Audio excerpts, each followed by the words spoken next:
నమస్తే. శ్రీ గురుభ్యో నమ. శ్రీమాత్రే నమ. ఆదిత్యాయ చ సోమాయ మంగళాయ బుధాయ గురుశుక్ర శనిభ్యే రాహవే కేతవే నమ.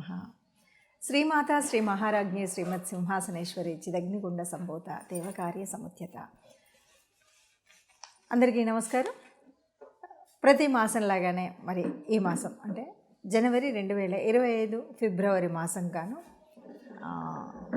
మాస ఫలితాలు ఎలా ఉన్నాయి, ఇందులో ఉద్యోగ, వ్యాపార, వివాహ, విద్య, సంతాన విషయాల్లో ఎవరు ఏ రకమైనటువంటి ఇబ్బందులు ఉన్నాయి, యోగించే గ్రహాలు ఏంటి, యోగించినవి ఏమి అనేటువంటివి తెలుసుకోవడం కోసం చేస్తున్నటువంటి ప్రయత్నంలో ఈ వీడియోలో ఇందులో ఫిబ్రవరి మాసం 2025లో మనకి మొదటి పక్షం గ్రహస్థితి ఎలా ఉంది, ఫిబ్రవరిలో మనకు కనిపించేటువంటి గ్రహస్థితి ఎలా ఉంది అంటే వృషభ రాశిలో గురువు యథాతథం, అలాగే మనకి మిథునంలో కుజుడున్నాడు, కేతువు కన్యలో, అలాగే రాహువు మీనంలో కనిపిస్తారు.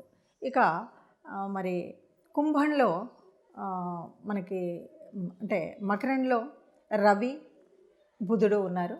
వీరిద్దరూ చివరిలో అంటే ఈ పక్షం యొక్క చివరిలో 12వ తారీఖు బుధుడు మారుతూ ఉన్నాడు, 13వ తారీఖు మరి రవి మారుతూ ఉన్నాడు. ఇది కాకుండా శుక్రుడు మీనంలో ఉన్నాడు. ఇది గ్రహస్థితి. ఇక చంద్రుడు ఎలాగూ శనితో పాటు కలిసి కుంభంలో ఉన్నాడు. అక్కడే మనకు అంటే ఈ చిన్న స్థితి గతుల్లో పక్షంలో చివరిలో ఈ 2 గ్రహాలు మారడం అనేటువంటిది కనిపిస్తుంది. 2025 ఫిబ్రవరి మాసం మొదటి పక్షానికి మన గ్రహస్థితి ఎలా ఉంటుందంటే కొన్ని మార్పులు, రవి బుధుడు మారడం వల్ల కొన్ని మార్పులు అనేటువంటివి మనకు కనిపిస్తూ ఉంటాయి. తదుపరి రాశి మిథున రాశి. మిథున రాశి వారికి 2025 ఫిబ్రవరిలో ఎలా ఉంటుంది అని చెప్పినట్టయితే దాదాపుగా కుజుడు రాశిలోనే సంచరిస్తున్నాడు. కుజుడు అంటేనే ఓ రకంగా ఎంత క్రమశిక్షణ ఉంటుందో, ఎంత సిస్టమేటిక్గా ఉంటాడో అంత కోపం వస్తుంది. కాబట్టి రాశిలో ఉన్నప్పుడు తనుభావంలో కూడా మనకు ఆ కోపం అది ఎంత కనబడుతుంది.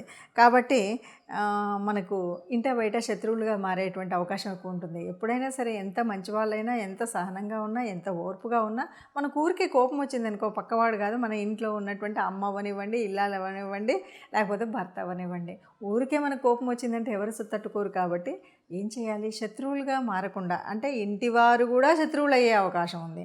అలాగే ఇరుగు పొరుగు ఉంటారు, వాళ్ళందరితో శత్రుత్వం రాకుండా ఉండాలి అంటే మనం చేయాల్సిన పని ఏంటి, ఎప్పటికప్పుడు మనల్ని మనం కంట్రోల్గా పెట్టుకోవాలి, మన మనసును నియంత్రించుకోవాలి. మనం మాట్లాడేటప్పుడు మన మాట ఒక నిబద్ధతతో ఉండాలి.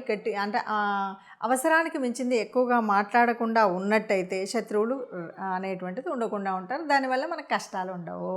ఇక రెండవది దూర ప్రయాణాలు వెళ్ళవలసినటువంటి పరిస్థితి ఏదో రకంగా వస్తుంది. కానీ కుజుడు మన భావంలోనే ఉన్నాడు. కాబట్టి ఏం చేయాలి, వెళ్ళేటప్పుడు ప్రయాణాలలో చాలా జాగ్రత్తగా ఉండాలి.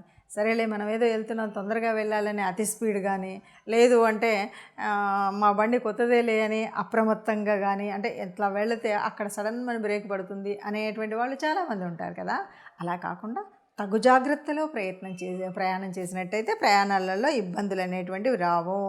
ఇక ఉద్యోగ విషయాల్లో కనుక చూస్తే మొదటి వారం కొద్దిగా జాగ్రత్తగా ఉండాలి. ఉద్యోగ స్థానంలో కానీ, ఉద్యోగం కోసం అప్లై చేసేటువంటి వాళ్ళు కానీ, అది ఉద్యోగం అవని, వ్యాపారం అవనండి, ఏదైనా సరే లైవ్లీహుడ్ కోసం మనకి ఏదైతే పనికి వస్తుందో ఆ పనిలో మనం మొదటి వారం కాస్త జాగ్రత్తగా, ఎవరితో మాట్లాడినా ఏ పనైనా చేస్తున్నా కొంచెం ఆలోచించి తరిచి కొద్దిగా ఏదో తొందరపాటుతో గబగబా కొన్ని నిర్ణయాలతో పనిచేయడం అనేటువంటిది కాకుండా చేసినట్టయితే బాగుంటుంది. అట్లాగే ఎవరైతే ఇక్కడ ఒక ప్లస్ ఏంటంటే ఉద్యోగాల కోసం ప్రయత్నిస్తారో వాళ్ళకి కొత్త అవకాశాలు వచ్చేటువంటి మంచి సానుకూలమైనటువంటి రోజులుగా చెప్పచ్చు. సప్తమాధిపతి వ్యయంలో ఉన్నాడు. అంటే వ్యయభావంలో సప్తమాధిపతి ఉంటే ఏమవుతుంది, మనకి విదేశీ ప్రయాణం జరిగేటువంటి స్థితి ఉంటుంది. ఆ విదేశీ ప్రయాణం అనేటువంటిది అది చదువు వల్ల కావచ్చు, లేకపోతే వివాహమై కొత్తలో వెళ్ళడం కావచ్చు, ఏదో ఒక రకంగా విదేశాలకు వెళ్ళడం అనేటువంటిది ఉంటుంది. అంతేకాదు ఇక్కడ ఇంకొక ప్లస్ ఏంటంటే ఎవరైనా ఇష్టపడిన వారిని పెళ్లి చేసుకోవాలి అని అనుకునేటువంటి వారికి ఇది చాలా అనుకూలమైనటువంటి సమయంగా చెప్పొచ్చు. అలాగే కొంత మనం అంటే కుటుంబము ప్లస్ పాయింటే, కుటుంబంతో బాగానే ఉంటుంది. ధనము అంటే కుటుంబంలో ఒకే ఒక జాగ్రత్త ఏంటంటే, కుటుంబము ఎప్పుడు బాగుంటుంది అంటే మీరు అందరితో ప్రేమగా మాట్లాడితే, కానీ కోపం వస్తుంది. కాబట్టి ఈ విషయంలో జాగ్రత్తగా ఉండాలి. అట్లాగే ధనం విషయంలో మాత్రం చాలా జాగ్రత్తగా ఉండాలి. ఏదో అప్పిస్తున్నాం, అప్పు తీసుకుంటున్నాం, లేకపోతే ఏదో కొత్తది కనబడింది, కొత్త అడ్వర్టైజ్మెంట్ కనబడింది, ఏదో ఫోన్లో ఏదో కొత్తవి కనబడ్డాయి, ఇలా పిచ్చి పిచ్చి ఇన్వెస్ట్మెంట్ చేస్తే మాత్రం ఉన్నది అంతా కూడా పక్క వాళ్ళకి పెట్టేటువంటి పరిస్థితి వస్తుంది. ధనం విషయంలో ఈ నెలంతా కూడా చాలా జాగ్రత్తగా ఉండాలి. అలాగే భూముల విషయంలో కూడా ఎవరో ఏదో అన్నారు కదా అని మనం అమ్ముకునేవి కానీ కొనుక్కునేవి కానీ మన దాంట్లో వేరే వాళ్ళు వచ్చి ఆక్యుపై చేయడం, ఏదైనా ప్లాట్లు ఉంటాయి, ఎక్కడో ఉంటాయి, మనం చూసుకోము, ఇలాంటివన్నీ ఉంటాయి. కాబట్టి మీకున్నటువంటి మీ భూముల విషయంలో జాగ్రత్తగా, అమ్మాలనుకున్నా కొనాలనుకున్నా ఇప్పటికే మీకున్నటువంటి భూముల విషయంలో కూడా జాగ్రత్తగా ఉండాలి. ఇక బాగా కలిసి వచ్చే విషయం ఏదయ్యా అంటే చదువు విషయంలో చాలా చక్కగా ఉంటుంది. ఉన్నత స్థితిలోకి వెళ్ళేలాగా ఉంటుంది. ఆ చదువుకునే దానికి మంచి ఫలితం వచ్చేటువంటి స్థితి ఉంటుంది. ఇక చేయవలసింది ఏమిటి అంటే తప్పనిసరిగా ఇష్టదేవత ఆరాధన చేయడం. దానికి తోడు చేయవలసిన వాటిలలో ముఖ్యంగా ఏమిటి అంటే ఇప్పుడు కుజ ఆరాధన మర్చిపోకుండా చేయాలి. కందులకు సంబంధించినటువంటి పప్పు అలాంటి వాటిని దానం చేయడం, ఇష్టదేవత ఆరాధన చేయడం అనేటువంటిది తప్పనిసరిగా మర్చిపోకుండా చేసినట్టయితే ఈ మాసం అంతా కూడా మీకు సుఖంగా, సంతోషంగా, ఆనందంగా ఉంటుంది అని చెప్పచ్చు. ఇప్పటి వరకు ఉన్నటువంటి గ్రహస్థితిని చూసాం కదా. ఎప్పుడూ కూడా గ్రహాలు మనకు అంటే కదులుతూనే ఉంటాయి. ఈ గ్రహాల మూలంగా, గ్రహాల యొక్క కదలిక వల్ల కొన్నిసార్లు కొన్ని గ్రహాలు ఒకే చోట ఉండడం, గ్రహాల దృష్టి ఉండడం, అష్టమ శని, అర్ధాష్టమ శని, ఏళ్ళనాటి శని ఇలాంటి వాటివన్నీ ప్రభావాలు ఉండడం, వీటన్నింటితో పాటు మనం ఉన్నటువంటి రాశిని బట్టి యోగకారకమైనటువంటి గ్రహాలు, యోగించని గ్రహాలు, ఇలా మనం అన్నీ చెప్పుకుంటూ వెళ్తూ ఉంటాం.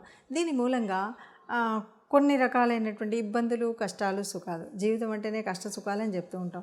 కానీ ఈ రాశిలో మీరు చెప్పారు ఇలాగే ఉండాలి అంటే మనం చెప్పేటువంటిది కాదు. వీటన్నిటికి కూడా మనకేంటంటే కర్మ సిద్ధాంతాన్ని నమ్మేటువంటి వాళ్ళం, పూర్వజన్మ సుకృతము ఉంటుంది.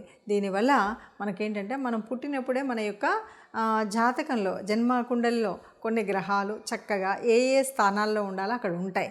అయితే ఇలా ఉన్నప్పటికీ కూడా మారుతున్నటువంటి ఈ గ్రహాల యొక్క స్థితిగతులను బట్టి కొన్ని మార్పులు జీవితంలో ఏ నెలకన్నా ఏ వారానికి ఆ వారం చూసుకుంటూ వస్తూ ఉంటాం. ఇలా ఉన్నప్పుడు ఎలా ఉన్నప్పటికీ కూడా మనకు మంచి జరగాలి అనేటువంటిది కదా మన యొక్క ఆశ. అందువల్ల మనందరం మంచిగా ఉండాలి అనడం కోసమే ముందు జాగ్రత్తగా ఈ విషయాలు తెలుసుకుంటాం. ఏదైనా దీనివల్ల కొద్దిగా కీడుంది, దీనివల్ల ఇలాంటి జాగ్రత్తలు తీసుకోండి అని ఏవైతే చెప్తున్నామో వాటిని తూచా తప్పకుండా పాటించినట్టయితే బాగుంటుంది. ఇది కాదు ఎగ్జాక్ట్గా నా జీవితకాలం యొక్క తెలుసుకోవాలి అంటే జన్మకుండలి తప్పనిసరిగా వేయించుకోవాలి. మీకు తెలిసిన మీ దగ్గరలో ఉన్నటువంటి ఎవరైనా జ్యోతిష్యుల దగ్గరికి వెళ్ళి పూర్తి జన్మకుండలిని వేయించుకొని పూర్తిగా దానికి సంబంధించిన విషయాల్లో మీరు తెలుసుకోవడం అనేటువంటిది మంచిది. అలా కాకుండా ఇలా కేవలము గ్రహస్థితిని బట్టి మారుతున్నటువంటి వాటిలో అంటే ఈ కోట్ల మందిలో ఒక 30% వరకే మనకు దీని యొక్క రిజల్ట్ మనం చెప్తున్నట్టుగా ఉంటుంది. కాబట్టి అందరూ మంచిగా ఉండాలన్నదే ఆశ. ఆ మంచిగున్న వాళ్ళలో మనము ఉండాలి అన్నదే మన కోరిక. అందరూ హాయిగా, ఆనందంగా, సుఖంగా ఉండాలి. సర్వే జనా సుఖినో భవంతు. నమస్తే.